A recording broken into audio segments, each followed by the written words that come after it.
Oke, pada kesempatan kali ini kita akan bahas tentang fungsi kontinu. Pertama-tama perhatikan gambar dari grafik berikut.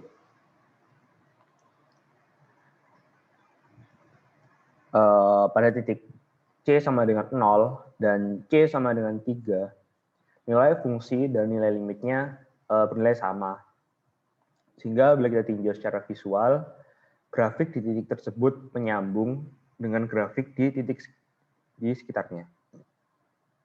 Sehingga dikatakan fungsi f kontinu pada titik C sama dengan 1 dan C sama dengan 3. Di lain pihak, pada titik C sama dengan 1, C sama dengan 2, dan C sama dengan 4, nilai fungsi dan nilai limitnya berbeda.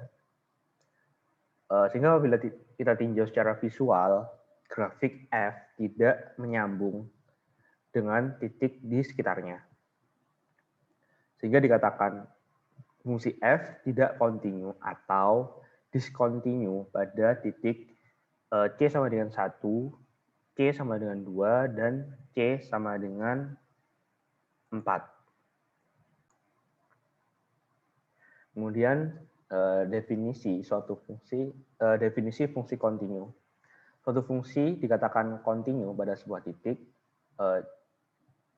Misalkan suatu fungsi itu kontinu di titik C jika limit x menuju C fx itu sama dengan nilai dari fc, yaitu fungsi di titik C.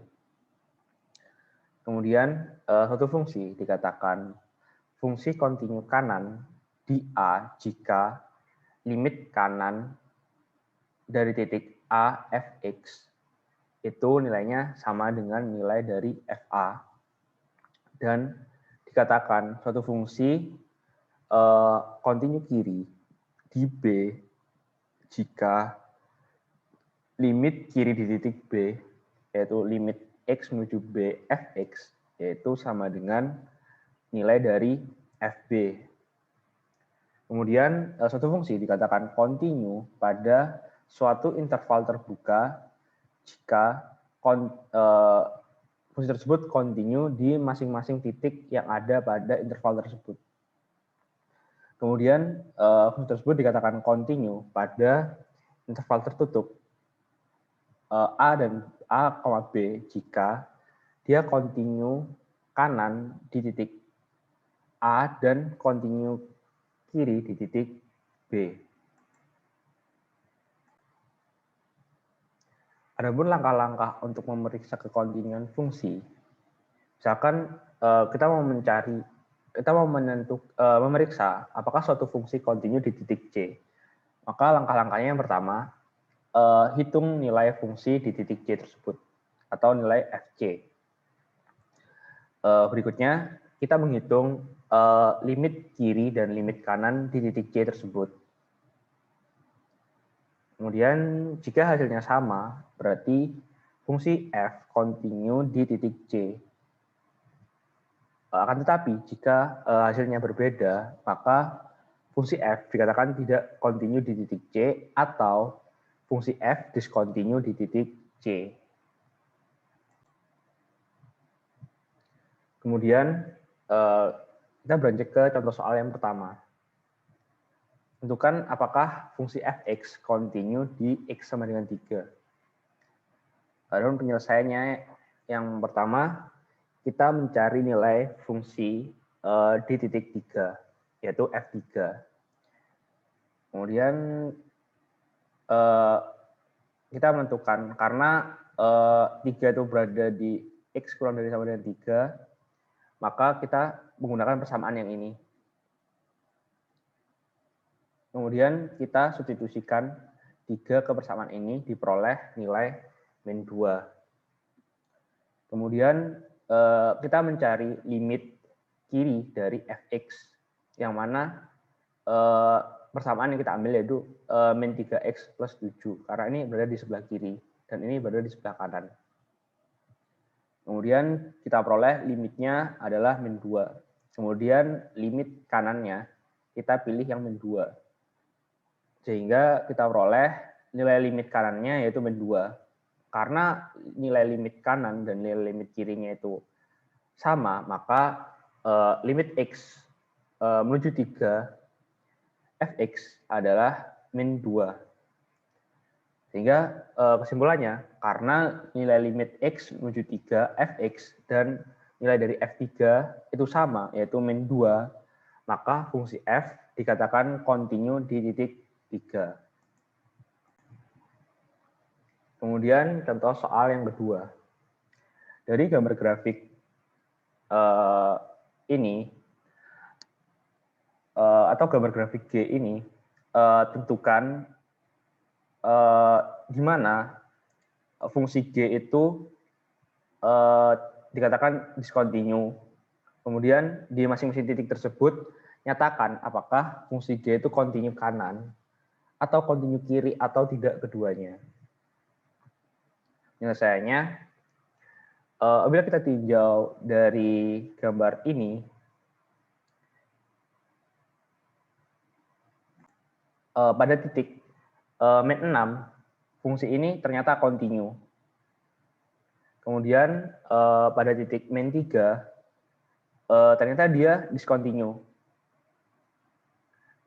Karena nilai dari limit dan nilai dari fungsinya itu berbeda. Kemudian pada titik 4, di 4 ternyata dia discontinue karena nilai dari fungsi dan nilai limitnya itu berbeda. Kemudian pada titik 6, dia ternyata juga discontinue karena nilai dari fungsinya dan nilai dari limitnya itu berbeda. Begitupun juga di titik 8, dia dikatakan discontinue dengan alasan yang sama. Dan ternyata dia itu continue di titik ini karena nilai dari limit dan nilai dari fungsinya itu sama. Kemudian dapat kita simpulkan fungsi G itu discontinue di titik min 3, 4, 6, dan 8. Kemudian kita akan menentukan pada keempat titik tersebut apakah fungsi G itu kontinu kanan atau kontinu kiri atau tidak keduanya. Kemudian yang pertama kita dari min 3. Di titik min 3 ternyata dia merupakan suatu fungsi kontinu kanan. Kenapa? Karena dia memiliki untuk fungsi f-3 itu bernilai sama dengan nilai dari limit fungsi kanannya atau dari fungsi dari kanannya. Kemudian untuk titik 4 ternyata dia itu merupakan suatu fungsi kontinu kiri. Kenapa? Karena nilai dari F4 bernilai sama dengan nilai dari limit kiri dari titik 4 tersebut. Kemudian di titik 6 dia merupakan suatu fungsi kontinu kanan karena nilai dari F6 itu bernilai sama dengan nilai limit kanan dari titik 6 tersebut. Kemudian di titik 8 dia merupakan suatu fungsi kontinu kiri karena dia nilai dari fungsi di titik 8 bernilai sama dengan nilai limit kiri di titik 8 tersebut. Sehingga fungsi G sehingga dapat ditarik kesimpulan fungsi G kontinu kiri pada titik 4 dan 8 serta fungsi G kontinu kanan pada titik min 3 dan 6.